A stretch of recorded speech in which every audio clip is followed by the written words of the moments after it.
A família do meu genro empurrou minha filha dentro do lago congelado. Ela bateu a cabeça em uma pedra e quase se afogou. Enquanto eu gritava por socorro em desespero na margem, eles apenas riam. "É só uma brincadeira, ela sabe nadar", gritavam enquanto entravam no carro. Quando a ambulância levou Sofia inconsciente, peguei meu telefone e liguei para meu irmão mais velho. "Isaac, eles estão voltando para casa agora", sussurrei. "Faça o que você faz de melhor." Mas antes de continuar, confira se você já está inscrito no canal e escreva nos comentários de onde você está assistindo este vídeo. Adoramos saber até onde nossas histórias estão chegando. O dia havia começado como qualquer outro sábado de inverno na casa de campo dos Mendonça. O lago congelado brilhava sob o sol fraco, como um espelho quebrado refletindo um céu cinzento. O ar estava carregado com o cheiro de pinheiros e da fumaça que saía da lareira da casa principal. Sentei-me na varanda, afastada da mesa onde minha filha Sofia servia drinks para o marido, Eduardo, e o sogro, Ricardo Mendonça. Observava seus movimentos nervosos, o jeito como ela forçava sorrisos às piadas sem graça que eles faziam. 28 anos, e minha filha ainda agia como uma criança desesperada por aprovação. Meu coração doía ao ver aquilo. A propriedade dos Mendonça era impressionante, não posso negar. Uma mansão de madeira escura com enormes janelas que davam para o lago, jardins impecáveis onde nenhuma folha tinha permissão de cair fora do lugar. Tudo ali gritava dinheiro e poder, mas não havia calor. Como o sol daquela tarde, brilhava, mas não aquecia. Só vim porque Sofia insistiu. "Mãe, por favor, é importante para Eduardo que a família esteja reunida." Mas olhando para o rosto satisfeito de Ricardo e para o sorriso cada vez mais embriagado de Eduardo, tudo o que via eram predadores se divertindo. O álcool fluía livremente. A cada gole, Eduardo e Ricardo ficavam mais barulhentos, mais arrogantes, como se o uísque alimentasse não apenas sua embriaguez, mas também uma sensação de impunidade absoluta. Minha filha era apenas mais um objeto bonito na coleção deles. "Por que a Sofiazinha está toda agasalhada?" trovejou Ricardo, apontando para o casaco pesado que minha filha usava. O dia estava gelado, com um vento cortante vindo do lago. "Está frio, Sr. Ricardo", respondeu Sofia timidamente, puxando as mangas do casaco para baixo. "Frio?", zombou Eduardo, imitando o pai. "Na minha época, as mulheres nadavam no gelo e não reclamavam. Essa geração é muito frágil." Algo na forma como eles trocaram olhares fez meu estômago revirar.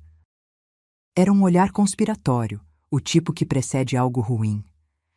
"Deixem-na em paz", falei, minha voz soando estranha no silêncio que se seguiu. Eduardo virou-se para mim, os olhos brilhando com malícia. "Dona Luísa, não se preocupe. Estamos apenas nos divertindo, não é, querida?" Sofia assentiu, forçando outro sorriso, mas não estava tudo bem. Nunca esteve. "Vamos testar se você é durona mesmo", declarou Ricardo de repente levantando-se. "Eduardo, me ajude. Vamos levar a Sofia para um mergulho refrescante." "O que vocês estão fazendo?" Levantei-me de um salto, o coração acelerado. "Ricardo, pare com isso. Não tem graça." Eles não me ouviram. Agarraram Sofia pelos braços. Ela ofegou de surpresa, mais em choque do que em medo. No início, ainda achava que era brincadeira. "Eduardo, não! Sogro, me soltem!" Ela gaguejou tentando se afastar, mas seu riso nervoso apenas os encorajava. Arrastaram-na pelo gramado em direção ao pier de madeira. Corri atrás deles, gritando: "Parem agora! Vocês estão bêbados!" Eles me ignoraram completamente. Para eles, eu era apenas ar, um incômodo sem importância. Levaram Sofia até a ponta do pier, que se estendia sobre a água escura e parcialmente congelada. "Vamos lá, princesinha da cidade, mostre o que você tem", provocou Eduardo. "Não, por favor, não façam isso." O tom de Sofia mudou. Finalmente, ela entendeu que não era uma brincadeira. Corri em direção a eles, tentando puxar Eduardo para longe, mas ele me empurrou com força, quase me derrubando. Naquele instante, com uma última risada arrogante, eles a empurraram. Tudo aconteceu em segundos. O corpo de Sofia, pesado com as roupas, desapareceu sob a superfície com um som abafado. Apenas algumas bolhas subiram no lugar onde ela havia caído. Silêncio. 1, 2, 3 segundos. Um silêncio que rugiu mais alto em meus ouvidos do que qualquer grito. Então, eles caíram na gargalhada, como se tivessem assistido à melhor comédia do mundo. Isso vai acordá-la, disse Ricardo secando lágrimas de riso, mas Sofia não reapareceu. Fiquei paralisada, olhando fixamente para a água escura. Finalmente, ela emergiu por um breve momento. Seu rosto estava pálido, contorcido. Um fio de sangue escorria de sua têmpora, escuro contra a pele molhada. Seus olhos estavam vazios, desfocados. Ela não gritou, não lutou. Apenas olhou para o nada antes de afundar novamente. Foi então que gritei. Um grito animalesco que rasgou minha garganta. Socorro! Ela bateu a cabeça! Está se afogando! Ricardo e Eduardo permaneceram imóveis na margem. Ah, vamos lá, dona Luísa. Eduardo fez um gesto de descaso. Para com o drama. Ela sabe nadar. Chega dessa histeria, acrescentou Ricardo, dirigindo-se ao seu SUV preto. Ela vai sair sozinha. Um pouco de água fria não vai matar ninguém. Eles caminharam tranquilamente até o carro, enquanto eu gritava, incrédula. Aonde vocês vão? Voltem! Ela está morrendo! A porta do carro bateu. O motor rugiu. Eduardo abaixou a janela e, ainda sorrindo, gritou. Não estrague nossa noite, sogra. Nos vemos em casa. E partiram, deixando apenas o som das pedras sob os pneus, o zumbido distante do motor, e depois o silêncio, quebrado apenas pelo som da água batendo no pier e meu grito desesperado que morria no ar frio da noite. Olhei para a água e o grito congelou na minha garganta. O mundo se reduziu àquele ponto escuro na superfície do lago e às ondulações que se espalhavam. O pânico deu lugar a um vazio estranho e sobrenatural. Nesse vazio, ouvi o som distante de um motor. Virei a cabeça. A uns 100 metros da margem, um pequeno barco se movia lentamente. Um homem com uma jaqueta desbotada estava ali. Um pescador. Não gritei mais. Não tinha voz. Simplesmente levantei o braço e apontei para onde Sofia havia desaparecido. O homem pareceu confuso a princípio, mas logo deve ter notado algo no meu gesto, na minha imobilidade, que comunicou mais do que qualquer grito poderia. Ele virou o barco bruscamente. O motor rugiu e o barco disparou em direção ao pier, deixando um rastro de espuma para trás. Em menos de 1 minuto ele estava ali. O que aconteceu? Gritou. Seu rosto, marcado pelo tempo, estava sério e alerta. Não consegui responder. Apenas apontei para a água novamente. Alguém caiu? Perguntou ele rapidamente. Finalmente conseguia sentir. Ele não fez mais perguntas. Desligou o motor, pegou um gancho longo e começou a sondar as águas escuras. Observei seus movimentos, precisos, deliberados. Ele conhecia aquele lago, sabia o que fazer. E eu, que havia vivido quase 60 anos e enfrentado tantas adversidades, estava naquele momento tão indefesa quanto uma criança. Ele fisgou algo com o gancho. Vi um lampejo de tecido embaixo d'água. O homem se debruçou sobre a borda, arriscando cair, e puxou com um esforço imenso. Enquanto trazia Sofia para dentro do barco, vi seu rosto azulado, sem vida. Naquele momento, algo se quebrou dentro de mim. Não foi como gelo derretendo, foi como gelo se estilhaçando em 1000 pedaços afiados. Peguei meu celular. Meus dedos não obedeciam, mas os forcei a discar 192. Emergência. Ambulância. Falei de maneira clara e calma com o atendente, dando o endereço da casa de campo e instruções para chegar ao lago. Minha voz soava estranha, mecânica. Eu não estava chorando. Enquanto o pescador fazia ressuscitação cardiopulmonar em seu barco, eu dava instruções aos paramédicos da margem. Imagens passavam pela minha mente como um filme. Sofia, aos 5 anos, chorando com o joelho machucado nos meus braços. Na primeira série, orgulhosa com seu primeiro buquê. Na formatura, girando feliz em seu vestido simples. E no dia do casamento, olhando para Eduardo com tanta esperança que quase gritei: "Não faça isso, meu amor. Eles vão te destruir." Mas fiquei em silêncio naquele dia. Fiquei em silêncio durante todos esses anos por causa da frágil felicidade dela. Sorri para aquelas pessoas, apertei suas mãos, sentei-me à mesa deles e engoli suas piadas venenosas como um remédio amargo. Que idiota eu fui! A ambulância chegou rapidamente. Os paramédicos correram com uma maca. Cercaram Sofia, conectando-a a aparelhos e cobrindo-a com uma manta térmica. Ouvi trechos de suas conversas técnicas: pulso fraco, hipotermia grave, trauma crânioencefálico. Trabalhavam juntos, coordenados, como um único mecanismo. O pescador permaneceu por perto, amassando o boné nas mãos. Ele queria dizer algo, mas apenas olhei para ele e assenti. Ele entendeu. Virou-se silenciosamente e retornou ao seu barco. Observei a agitação dos paramédicos, as luzes piscantes da ambulância refletindo na água parada do lago. E naquele momento soube que minha antiga vida havia acabado. A vida em que eu era apenas uma mãe, apenas uma sogra, apenas uma professora primária aposentada que ninguém levava a sério. Aquela mulher morreu ali mesmo, no pier, no momento em que sua filha afundou, sendo motivo de diversão para o próprio marido. Peguei meu celular novamente. Meus dedos não tremiam mais de choque. Agora tremiam com algo diferente. Uma raiva pura e fria, alimentada por uma decisão já tomada. Procurei na minha lista de contatos e encontrei o nome: Isaac. Não ligava para esse número há mais de 8 anos, desde que meu irmão mais velho havia destruído a carreira de um político influente e fora praticamente exilado de sua profissão. Tínhamos brigado muito na época. Eu não aceitava seus métodos, sua obsessão, sua crueldade.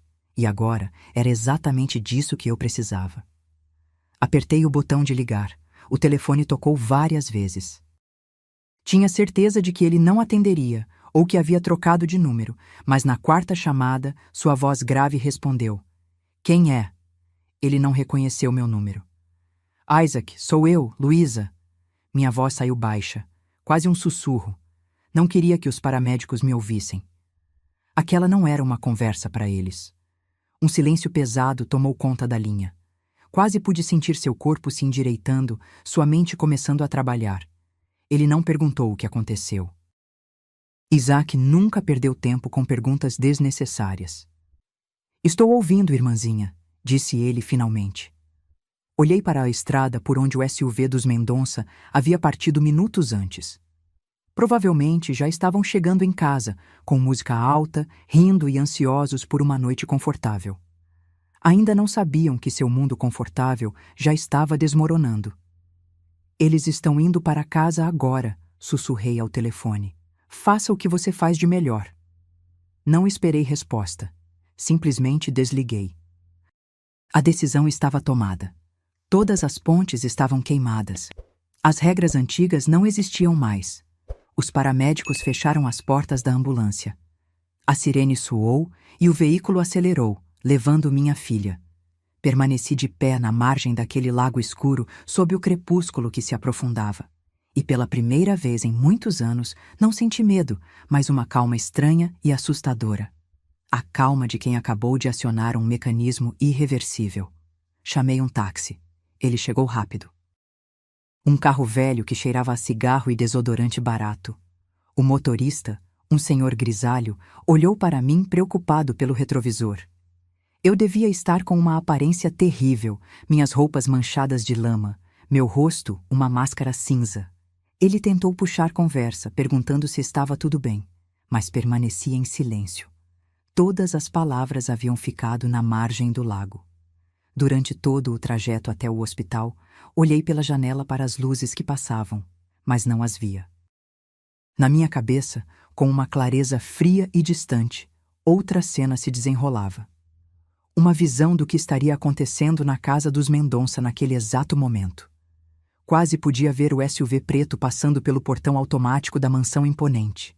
Ricardo saindo primeiro, com sua postura autoritária. Eduardo logo atrás, ainda sorrindo, cheio de arrogância embriagada. Entrando no hall amplo e sem vida, que cheirava a colônia cara e produtos de limpeza.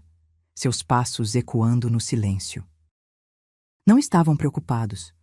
Por que estariam? Sofia era forte, saudável, sabia nadar. Tinha apenas tomado um banho gelado. Estava assustada, nada mais. E a sogra estava sempre exagerando. Imaginei Eduardo se servindo de mais um uísque, jogando gelo no copo. O gelo tilintando contra o vidro, enquanto ele e o pai mergulhavam em seu mundo onde tudo era medido por dinheiro e poder. O que acontecera uma hora antes no lago era apenas um pequeno incômodo, um interlúdio desagradável já quase esquecido. Afinal, eles estavam acima das consequências. O táxi chegou ao hospital. Paguei a corrida e entrei no pronto-socorro. O cheiro de desinfetante e sofrimento me envolveu como um cobertor pesado. Identifiquei-me no balcão. Sou a mãe de Sofia Mendonça. Ela acabou de chegar de ambulância. A recepcionista digitou algo no computador. Ela está na emergência. O médico virá falar com você assim que possível. Por favor, aguarde na sala de espera. Sentei-me numa cadeira de plástico dura. As horas se arrastaram. Pessoas choravam, crianças tossiam, enfermeiras passavam apressadas. Eu permanecia imóvel, como uma estátua. Finalmente, um médico saiu. Jovem, com olheiras profundas. Senhora Almeida? Levantei-me. Sua filha está estável, mas o quadro é grave. Concussão, hipotermia, água nos pulmões, mas ela vai sobreviver. Ela vai sobreviver. Essas palavras não me trouxeram alívio. Trouxeram certeza. A certeza de que eu estava fazendo o certo. Posso vê-la? Apenas por 5 minutos. Ela está na UTI. Segui-o por um corredor branco e estéril. Sofia estava lá, cercada por cabos e tubos, pálida e pequena numa enorme cama de hospital. Máquinas respiravam e viviam por ela. Uma bandagem envolvia sua cabeça, manchada de vermelho escuro. Olhei para ela e não senti nada, além de um peso frio. O amor não havia desaparecido. Apenas recuado, dando lugar a algo mais primitivo e poderoso. O instinto de proteger a cria a qualquer custo. Quando voltei ao corredor, uma surpresa me aguardava. Senhora Almeida? Chamou-me uma enfermeira. A senhora recebeu uma entrega. Ela apontou para um enorme arranjo de flores brancas. O aroma adocicado e sufocante enchia todo o corredor. Um envelope estava encaixado entre as flores. Sabia de quem era antes mesmo de abri-lo. Peguei o envelope. Dentro, em papel caro e texturizado, uma única frase escrita em caligrafia elaborada. Querida, não vamos deixar que o drama da sua mãe estrague nossa diversão. Li e reli. Nenhum músculo se moveu no meu rosto. Dobrei o bilhete cuidadosamente e o coloquei no bolso. Aquilo não era um pedido de desculpas. Era uma declaração de guerra. Eles não só não estavam arrependidos, como sequer entendiam a gravidade do que haviam feito. Ainda achavam que tudo não passava de um teatro, uma encenação minha. Ainda se viam como os diretores do espetáculo. Não sabiam que eu já havia mudado o roteiro. E na minha versão desta peça, eles interpretariam papéis completamente diferentes. Virei-me para a enfermeira. Por favor, jogue isso fora, disse, apontando para as flores. Minha filha é alérgica. A enfermeira olhou para mim confusa, depois para o arranjo luxuoso, depois para mim novamente. Piedade e incompreensão se misturavam em seu olhar. Ela provavelmente pensou que eu estava transtornada pela dor. Assentiu e se afastou, e eu fiquei no corredor, que sem aquele buquê ostensivo agora parecia ainda mais cinza e impessoal. Passei a noite no hospital, sentada numa cadeira desconfortável do lado de fora da UTI. Não dormi. Olhei fixamente para a porta branca, atrás da qual minha filha lutava pela vida, e planejei. Mas esses não eram os pensamentos que uma mãe normalmente teria em tal situação.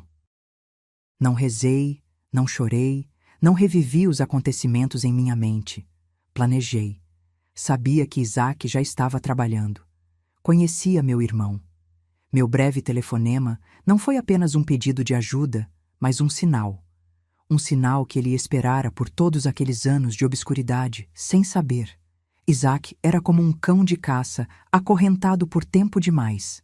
No passado, fora um dos melhores jornalistas investigativos do país.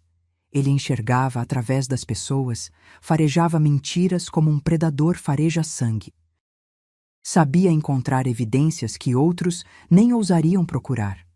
Mas seus métodos eram duros demais, imprudentes demais para o mundo polido do jornalismo tradicional. Ele não seguia regras, expunha feridas sem se importar com quem respingasse o pus. E um dia mexeu com a pessoa errada. Sua carreira foi destruída. Foi demitido, perdeu suas credenciais, tornou-se um pária.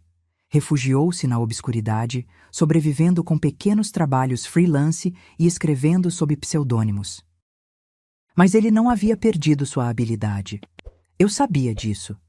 E também sabia por onde ele começaria. Isaac não se deteria no presente. Isso seria superficial demais para ele. Discussões de família, episódios de embriaguez, brigas entre parentes, não era seu nível.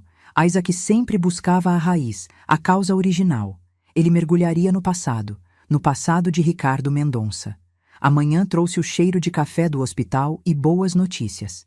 Sofia foi transferida para um quarto normal. Estava consciente novamente. O médico disse que era um milagre. Eu sabia que não era milagre. Era a determinação dela de viver. Minha menina sempre foi uma lutadora. Só esteve lutando do lado errado por muito tempo. Entrei no quarto. Ela estava deitada, com a cabeça voltada para a janela. Estava muito fraca, mal conseguia falar. Mãe, sussurrou. Segurei sua mão, estava fria. Estou aqui, querida. Estou com você. Ela olhou para mim e lágrimas brotaram em seus olhos. O Eduardo ligou? Não menti para ela. Sim, e mandou flores. O que ele disse? Uma tênue esperança moribunda transparecia em sua voz. Olhei diretamente nos olhos dela. Ele disse que eu estava sendo dramática. Ela não respondeu. Apenas virou-se para a janela, e uma lágrima escorreu lentamente por sua bochecha. Só uma. Naquela única lágrima havia mais dor e desilusão do que em qualquer grito. Naquele momento, soube que ela também estava começando a enxergar. A água gelada do lago havia lavado o véu que ela usava há anos. O telefone tocou à tarde, quando eu tinha saído para tomar um pouco de ar no jardim do hospital. Era um número desconhecido. Sim, é Luísa. A voz de Isaac estava rouca e cansada. Ele não tinha dormido a noite toda. Eu sabia pelo jeito como ele pronunciava as palavras, como se estivesse rolando pedras na boca. Tenho algo para você. Ele não fez rodeios, foi direto ao ponto. Encontrei alguns arquivos antigos de 15 anos atrás. Mesmo lago, outro barco. Ricardo Mendonça e seu sócio na época, um homem chamado Carlos Vieira. Eles foram pescar. Apenas Mendonça retornou. Escutei, e o frio que se instalara em mim na margem do lago intensificou-se. Ele alegou que Vieira estava bêbado, caiu e bateu a cabeça no casco do barco. Um acidente. O caso foi encerrado depois de uma semana, continuou Isaac. Rápido demais para uma história como aquela. Localizei o detetive responsável pelo caso, Augusto Meirelles. Está aposentado agora e cria cavalos no interior. O velho lutou comigo por muito tempo, disse Isaac, mas eu sei ser persuasivo. Eu sabia o que ele queria dizer. Sua persuasão podia ser devastadora. Meirelles cedeu. Disse que sofreu forte pressão de cima. Trouxeram-lhe um envelope cheio de dinheiro e uma foto da filha, que cursava medicina, e ele assinou o arquivamento. O quadro que se formava era macabro, feio, mas perturbadoramente lógico. Mas isso não é tudo, disse Isaac. Vieira tinha um filho. Ele tinha cerca de 12 anos na época. Não tinham contato. O pai havia abandonado a família. Encontrei-o. Agora trabalha como mecânico em Sorocaba. Ele odeia o pai, mas guardou algumas coisas dele, incluindo cartas. Cartas que Vieira escreveu para a irmã pouco antes de morrer. Nelas, deixou claro que Mendonça o havia fraudado em diversos negócios. Ele planejava denunciar tudo ao Ministério Público. Uma semana depois dessa carta, ele acidentalmente se afogou. Fechei os olhos. A vaga e inexplicável ansiedade que senti durante todos esses anos perto dos Mendonça, a preocupação que todos, inclusive Sofia, atribuíam à minha natureza excessivamente cautelosa, não era ansiedade. Era intuição, um profundo senso animal que me alertava sobre os monstros que viviam ao lado da minha filha. Não fiquei surpresa. Não fiquei chocada. Senti apenas uma confirmação estranha, como se tivesse andado por um quarto escuro a vida toda, esbarrando nos móveis, e alguém finalmente acendesse a luz, revelando que o quarto estava cheio de armadilhas. E agora? Perguntei. Minha voz estava perfeitamente calma. Agora temos vantagem, respondeu Isaac. Eles acham que isso é uma briga familiar. Não sabem que estamos jogando um jogo completamente diferente. Ele estava certo. Isso não era mais uma reação ao que fizeram com Sofia. Não era mais a vingança de uma mãe ferida. Era um ato de justiça restaurativa. A justiça que havia sido afogada junto com o corpo de Carlos Vieira naquele mesmo lago 15 anos atrás. Eu estava pronta para ir até o fim. Agora não tinha apenas o direito, mas também as provas. Desliguei o telefone e fiquei sentada no banco do jardim do hospital por um longo tempo. O sol fraco de inverno brilhava através dos galhos das árvores, mas não me aquecia. Olhei para minhas mãos. Elas não tremiam mais. Estavam firmes. Eram as mãos de alguém que sabia exatamente o que fazer a seguir. Os 2 dias seguintes passaram na névoa da rotina hospitalar. Levei sopa caseira para Sofia no quarto, ajudei-a a ir ao banheiro, li livros para ela. Quase não falamos sobre o incidente. Palavras não eram necessárias. Algo novo, frágil, mas genuíno, desenvolveu-se entre nós. Uma compreensão silenciosa. Ela não tentou mais justificar as ações deles. Simplesmente permaneceu calada. E em seu silêncio havia mais condenação do que em todas as minhas palavras. Eduardo parou de ligar. Aparentemente, decidiu dar a Sofia o tratamento do silêncio. Estava esperando que ela se acalmasse e ligasse para ele, como sempre acontecia depois das brigas. Não entendia que desta vez tudo era diferente. Ainda jogava de acordo com suas regras, em seu pequeno mundo confortável, onde era rei. Não sabia que, lá fora, as nuvens de tempestade já estavam se formando. O clímax chegou no 3º dia. Imagino que tenha sido assim. Ricardo Mendonça está sentado em seu vasto escritório, decorado com madeira escura e couro. Sua mesa está em perfeita ordem. Uma caneta cara, um laptop de última geração, vários celulares. Ele lê os relatórios matinais da Bolsa de Valores. Está calmo. Tem a situação sob controle. O incidente familiar com a nora mal o incomoda. Esse é problema do Eduardo. Pequeno, cotidiano, solucionável. Mulheres sempre causam problemas. Basta mostrar firmeza, e elas se arrastam de volta implorando perdão. Nesse momento, um de seus telefones toca, aquele sem identificador de chamadas, a linha para conversas particularmente delicadas. Ele vê quem está ligando e um sorriso satisfeito surge em seu rosto. É um velho amigo, o secretário de Segurança do Estado, Sérgio Monteiro, um homem que ele ajudou a resolver problemas por muitos anos, um homem que lhe deve favores. Sérgio, que prazer! A que devo a honra? Mas do outro lado da linha não houve nenhuma saudação amigável, apenas um tom seco, quase hostil. Ricardo, precisamos conversar urgentemente, e não por telefone. Ricardo franze a testa. Não gosta desse tom. Perturba a ordem natural das coisas. Aconteceu alguma coisa? Aconteceu. Um homem esteve no meu gabinete hoje. Alegou ser jornalista, embora parecesse mais um procurador.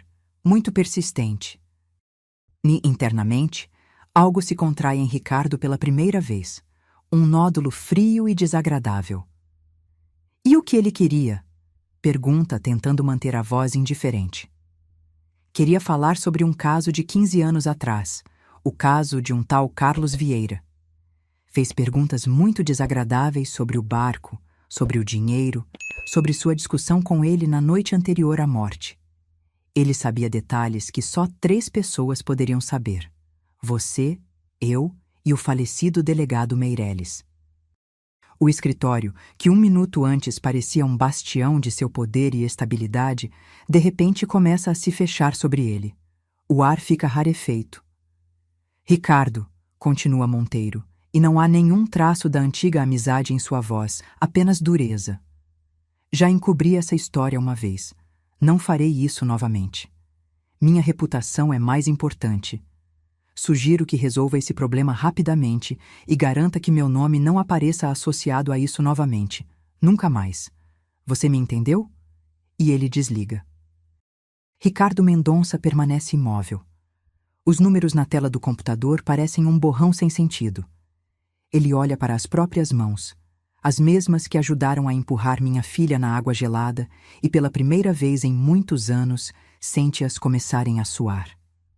Seu cérebro, acostumado a ameaças corporativas, fiscalizações e processos judiciais, não consegue fazer a conexão imediatamente. Um jornalista qualquer, um caso antigo. Qual era a ligação? Ele chama Eduardo. Eduardo entra cambaleando no escritório, relaxado, com um leve cheiro de perfume caro misturado com álcool. Passou a manhã na academia e depois em um bar, ainda aguardando que Sofia ligasse implorando perdão. "O que foi?" pergunta sem interesse. Ricardo encara o filho longamente e em seus olhos vazios e satisfeitos consigo mesmo, vê não seu herdeiro, mas a fonte de todos os seus problemas. "Sua sogra", diz ele lenta e deliberadamente. "Ela disse alguma coisa? Ameaçou a gente?" Eduardo sorri. "A sogra? O que ela vai fazer? Vai chorar, reclamar com a Sofia? Só isso." "Ela ligou para alguém depois do que aconteceu no lago?" Eduardo pensa. "Acho que não. Ficou parada na margem como uma estátua. Gritava alguma coisa, mas eu não prestei atenção." E então, Ricardo lentamente percebe, como se veneno tivesse entrado em sua corrente sanguínea. Aquela mulher quieta e insignificante que eles nunca levaram a sério. Minha voz calma e inexpressiva ao telefone quando atendi a ligação de Eduardo. Minha recusa em conversar. Aquilo não era desespero. Era um plano. Ricardo levanta-se de um salto, indo até a janela. Seu mundo, tão sólido, tão inabalável, construído sobre dinheiro, contatos e medo dos outros, começa a tremer. Entende que não se tratava de uma briga familiar, nem mesmo de uma nora quase afogada. Tratava-se do que aconteceu 15 anos atrás no mesmo lago. Alguém havia desenterrado a tumba que ele havia cimentado com tanto cuidado, e ele sabe quem fez isso. Não eu, é claro. Eu apenas dei o sinal. Fiz a ligação que não foi para a polícia ou para a ambulância. Foi para o executor. "Ela tem um irmão", diz ele, mais para si mesmo do que para Eduardo. Isaac Almeida, jornalista, ex-jornalista na verdade. Eu tinha me esquecido completamente dele. Eduardo olha para o pai, confuso. Não compreende a dimensão da catástrofe. Ainda pensa na esposa, no inconveniente, na noite arruinada. Mas Ricardo já entendeu tudo. Ele entendeu que a granada que ele mesmo colocou nas minhas mãos já estava sem o pino. E todos esses anos eu estava apenas segurando a alavanca de segurança.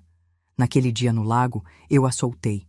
Ele pega o telefone, começa a ligar para todos os números guardados em sua agenda protegida. Pessoas alimentadas por suas mãos durante anos que lhe deviam sua posição, sua riqueza. Sua voz, normalmente autoritária e calma, racha como gelo fino. Ele exige, ameaça, implora. Tenta acionar o mecanismo habitual, o mecanismo de supressão, o mecanismo de apagar verdades inconvenientes. Mas o mecanismo falha. Do outro lado da linha, houve confusão, uma polidez fria e com frequência cada vez maior, apenas o tom de ocupado. Seu mundo não o obedece mais. As pessoas que haviam rido de suas piadas ontem agora fingem não reconhecer sua voz. O navio começou a afundar e os ratos foram os primeiros a sentir. Não simplesmente correram. Cortaram as cordas que os prendiam a ele para que não fossem arrastados para o fundo. Eduardo fica pálido e perplexo no meio do escritório. Pela primeira vez, vê seu pai, aquele monólito inabalável, completamente fora de controle, e o medo, um medo animal genuíno, começa a invadir sua alma também. De repente, compreende que a brincadeira no lago foi mais do que uma diversão cruel. Foi o gatilho para algo aterrorizante, cuja amplitude ele ainda não consegue compreender. Eu não vi nada disso. Não precisava. Sabia que estava acontecendo. Sentia a distância, como se sente a aproximação de uma tempestade pela mudança na pressão do ar. Mas não senti satisfação. Senti apenas uma calma fria e distante. O processo havia sido iniciado e agora seguia seu curso, obedecendo às suas próprias leis implacáveis. Naquele dia, Sofia estava significativamente melhor. Já conseguia sentar-se na cama, apoiada em travesseiros. A cor havia retornado ao seu rosto. Conversamos um pouco e então ela adormeceu. Pela primeira vez em dias, foi um sono profundo e tranquilo. Saí do quarto para não perturbá-la. Não queria vagar pelos corredores sombrios do hospital e lembrei-me que no térreo havia uma biblioteca pequena, uma sala esquecida por quase todos. Eu trabalhei como professora por 35 anos, mas sempre amei bibliotecas. Aquele era um mundo que eu compreendia. Um mundo onde tudo é organizado, onde cada livro tem seu lugar, onde o silêncio reina. Encontrei-a facilmente. Uma porta com uma placa desbotada. Biblioteca. Entrei. A sala era pequena, empoeirada, com um teto alto. Cheirava a papel velho e esquecimento. Prateleiras cheias de livros cobriam as paredes. Sobre uma mesa grande no centro, pilhas de volumes estavam amontoadas. Livros que alguém havia consultado em algum momento, mas nunca devolvido ao seu devido lugar. O caos se instalou e comecei a trabalhar. Não porque alguém tivesse me pedido, mas porque precisava. Era a única coisa que podia fazer naquele momento para preservar meu equilíbrio mental. Comecei a organizar os livros sobre a mesa. Peguei cada um, limpei a poeira da capa, verifiquei a classificação na lombada e encontrei seu lugar na estante. Um volume gasto de Gabriel Garcia Marques. Coloquei-o entre Isabel Allende e Jorge Amado, literatura latino-americana. Um guia médico antigo. Deveria estar na prateleira superior, na seção de referências técnicas. Um romance policial de Agatha Christie. Foi para a estante de ficção estrangeira. Meus movimentos eram lentos, metódicos, quase rituais. Não pensei nos Mendonça nem em Isaac, nem mesmo em Sofia. Pensei apenas nos livros, no fato de que tudo neste mundo deve ter seu lugar, que uma ordem, uma vez perturbada, deve ser restaurada. Trabalhei, e o caos na pequena biblioteca do hospital gradualmente desapareceu. A mesa ficou mais limpa, as prateleiras foram preenchidas em ordem alfabética e temática rigorosa. Eu estava restaurando a harmonia naquele pequeno espaço fechado, e essa simples atividade me trouxe paz. Era criação, um contraponto à destruição que eu havia desencadeado. Finalmente, meu telefone tocou. Era Isaac. Apoiei o telefone entre a orelha e o ombro e continuei organizando os livros. Ele está correndo como um animal enjaulado, disse Isaac sem preâmbulos. Sua voz estava calma, mas eu ouvia nela notas de satisfação predatória. Está ligando para todo mundo, tentando pressionar, comprar, intimidar, mas é tarde demais. A informação vazou. Seus velhos amigos estão evitando-o como um leproso. Ele se tornou tóxico. Ótimo, disse eu, colocando um grosso volume de biografias no lugar. Ele sabe que sou eu e sabe que estou agindo a seu pedido. Vai tentar reagir, provavelmente com força. Mandará seus capangas. Só queria que você soubesse. Eu sei, respondi. Tenha cuidado. Não se preocupe comigo, irmãzinha. Ele riu. Faz muito tempo que não vivo no endereço em que estou registrado. Estou seguro, mas você vai precisar de um bom advogado em breve, embora eu tema que nem isso vá ajudá-lo. Nos despedimos. Guardei o celular no bolso e peguei o próximo livro. Era um livro infantil de contos de fadas, com ilustrações vívidas. Passei a mão pela capa colorida. Não temia por Isaac. Ele estava em seu elemento. Eu não sentia ódio pelos Mendonça. Para mim, eles não eram mais pessoas, mas objetos, peças em um tabuleiro que eu mesma havia organizado para um xeque-mate inevitável. Eu não precisava ver seu pânico. Não precisava ouvir suas vozes angustiadas. Sua agonia não me interessava. Naquele momento, naquela biblioteca silenciosa e empoeirada, eu estava absolutamente calma. Estava simplesmente restaurando a ordem na biblioteca, na minha vida e no mundo da minha filha. Sabia que em breve o último livro encontraria seu lugar na estante e então o silêncio se instalaria. Um silêncio final, verdadeiro e completo. Quando o último livro da mesa encontrou seu lugar na estante, senti um cansaço profundo, não físico, mas espiritual, como se tivesse concluído uma tarefa muito longa e difícil. Olhei ao redor da sala silenciosa e organizada. A harmonia agora reinava aqui. Saí da biblioteca, fechando a porta firmemente atrás de mim, e retornei ao mundo de cheiros de hospital e sons abafados. Enquanto isso, do outro lado da cidade, a agonia de Ricardo Mendonça atingia seu ápice. Ele havia esgotado todos os seus recursos. Suas ligações não eram mais completadas. Suas ameaças provocavam apenas irritação. Ele entendeu que seu império, que parecia eterno e inabalável, era apenas um castelo de cartas, e alguém havia removido a carta mais importante da fundação. O desespero é um péssimo conselheiro. Leva pessoas inteligentes a cometerem atos estúpidos e previsíveis, e Ricardo, tendo perdido a capacidade de agir com sutileza, decidiu agir com brutalidade. Recorreu ao último argumento que lhe restava: a violência. Ligou para o chefe de sua equipe de segurança, um homem de expressão dura, queixo quadrado e olhar vazio, um ex-policial que realizava os trabalhos mais sujos para ele. Preciso do endereço desse jornalista, Almeida, e preciso que conversem com ele muito seriamente. Tão sério que ele esqueça não só o meu nome, mas o dele também. O homem assentiu silenciosamente. Para ele, era um trabalho rotineiro. Encontrar o endereço na cidade não foi difícil, especialmente com acesso a certos bancos de dados.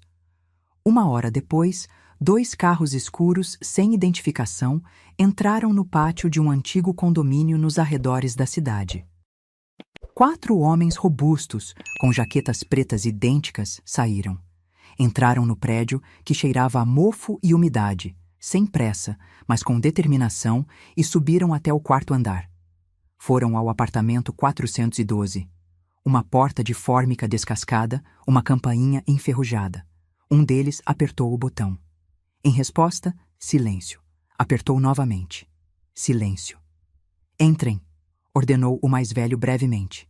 Eles não se preocuparam com a fechadura. Um deles, o maior, recuou alguns passos, correu e arrombou a porta com um estrondo ensurdecedor.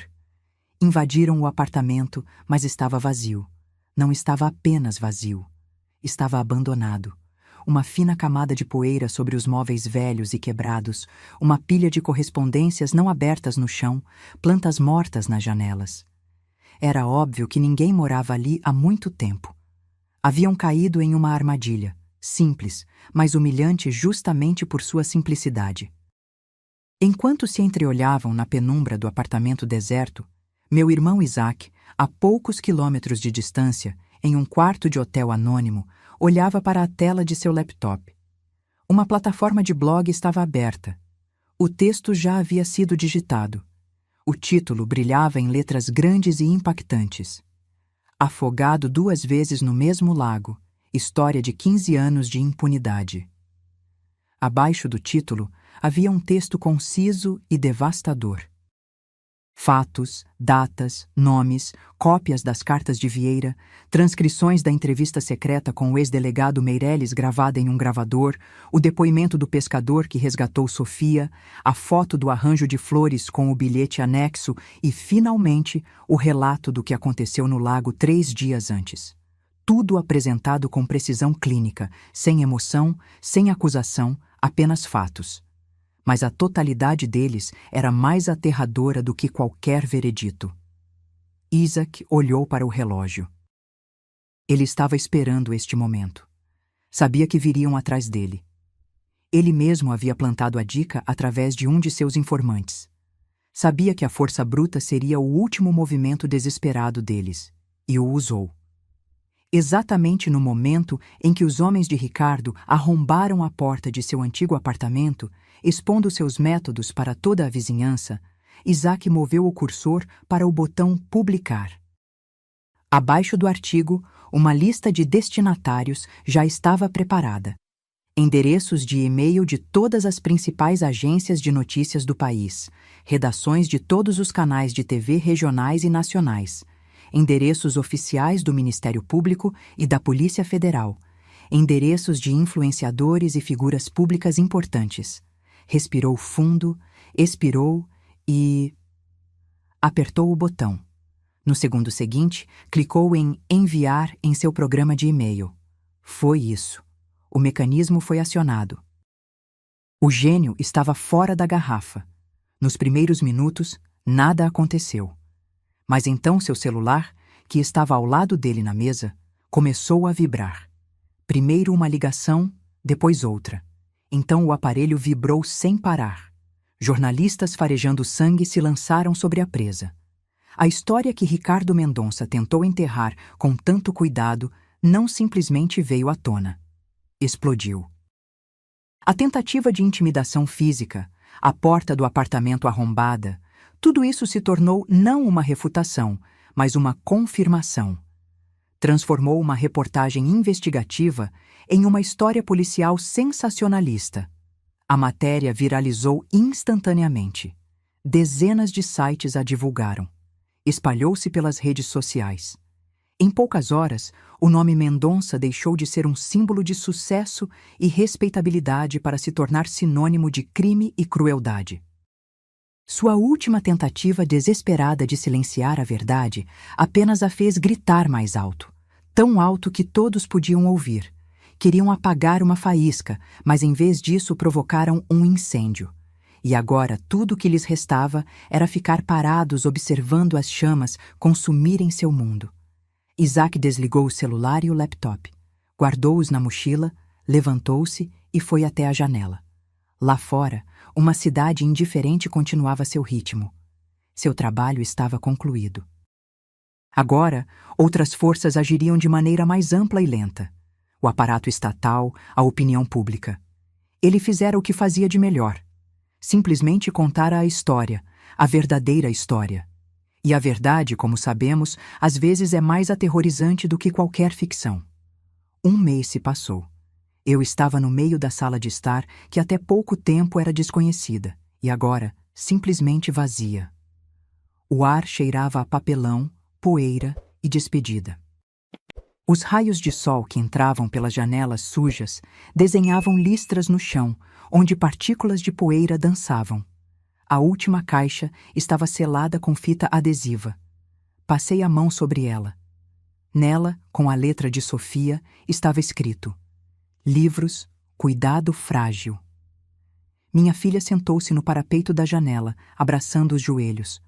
Olhava para a rua, para a vida agitada e indiferente da cidade. Naquele mês, ela havia mudado muito, não externamente.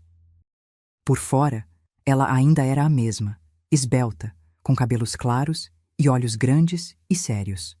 Mas algo havia desaparecido de seu olhar. O esforço desesperado de agradar a todos havia sumido. O medo havia sumido. Em seu lugar, havia uma sabedoria silenciosa e ligeiramente triste. Ela havia crescido mais naquele mês do que nos últimos 10 anos.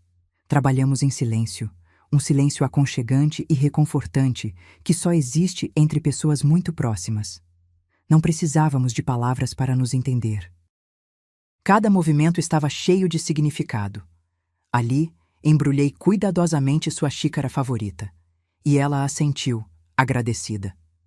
Ali, ela encontrou uma foto antiga nossa no parque, e um leve sorriso surgiu em seus lábios. Não estávamos apenas empacotando coisas. Estávamos limpando os escombros de sua vida passada, separando cuidadosamente o que valia a pena manter do que precisava ser deixado para trás. Naquele mês, o mundo ao nosso redor virou de cabeça para baixo. A história publicada por Isaac teve o efeito de uma bomba. Um processo criminal foi aberto. Primeiro pela tentativa de homicídio de Sofia. Depois, após os depoimentos do ex-delegado e do filho de Vieira, o antigo caso de 15 anos atrás também foi reaberto. Ricardo e Eduardo foram presos. Seus rostos, confusos e incrédulos, foram mostrados em todos os telejornais. Seu império empresarial desmoronou. Sócios se afastaram. Contas foram congeladas. Seu mundo construído sobre medo e dinheiro virou pó. Não acompanhamos de perto. Não lemos as notícias. Não assistimos aos programas de TV que discutiam o caso. Não precisávamos. Nossa guerra terminou no dia em que Isaac apertou o botão publicar. Todo o resto foi apenas consequência. Estávamos interessadas apenas em nossa própria vida, pequena e tranquila. Sofia pediu o divórcio. Foi uma decisão tomada com firmeza, calma, sem lágrimas ou histeria. Eduardo tentou escrever longas cartas para ela da prisão, cheias de remorso e declarações de amor. De repente, lembrou-se do quanto a amava, do quanto precisava dela. Sofia leu essas cartas e, silenciosamente, rasgou-as em pequenos pedaços. Ela não acreditava mais em palavras. A água gelada do lago a ensinou a acreditar apenas em ações. E agora, a última caixa estava fechada. O capítulo daquela vida estava encerrado. Sofia desceu do parapeito da janela e veio até mim. Olhou ao redor, para as paredes vazias, para o chão nu. Nada mais a conectava àquele lugar. "Para onde vamos agora?" perguntou. Sua voz era baixa, um pouco incerta, como a de alguém que vagou no escuro por muito tempo e de repente saiu para a luz. Tirei as chaves do bolso em silêncio. Chaves antigas e familiares, com um pequeno pingente em forma de livro que ela me deu há muitos anos. "Comprei de volta nosso antigo apartamento", disse simplesmente. "O apartamento de 2 quartos perto da escola onde eu dava aula, lembra?" Ela olhou para mim e seus olhos se arregalaram. Surpresa os percorreu, depois uma alegria silenciosa e calorosa. O apartamento pequeno, de 2 cômodos no velho prédio de tijolos, com piso de madeira que rangia, teto alto, a grande janela do quarto dela com vista para um jardim tranquilo. Aquele era o lugar onde ela cresceu, o lugar onde tínhamos sido felizes. Eu o vendi quando Sofia se casou para ajudá-los com a entrada desta casa grande e vazia. Arrependi-me todos esses anos. E agora eu tinha nosso lar de volta. Coloquei as chaves na palma da mão dela. "Precisamos reformar, mas as paredes estão firmes, assim como nossas histórias. Acho que temos uma história inacabada. É hora de escrever o final." Ela apertou as chaves na mão e, pela primeira vez em muito tempo, vi um sorriso genuíno em seu rosto. Não um sorriso forçado ou nervoso, mas verdadeiro. Dela. "Sim, mãe", disse ela. "Está na hora." Saímos do apartamento sem olhar para trás. Fechei a porta e deixei a chave na fechadura. Não precisávamos mais dela. Descemos as escadas. Lá fora, um caminhão de mudança nos esperava. Sentei-me ao volante. Sofia sentou-se ao meu lado. Atravessamos a cidade, iluminada pelo sol da tarde. Olhei para a estrada e, pela primeira vez em muitos anos, não senti medo do futuro. Sabia que ficaríamos bem. Minha liberdade não estava na punição dos meus inimigos, nem no fato de finalmente acreditarem em mim. Minha verdadeira liberdade estava sentada ao meu lado agora, olhando pela janela para as casas que passavam, com o céu se refletindo em seus olhos.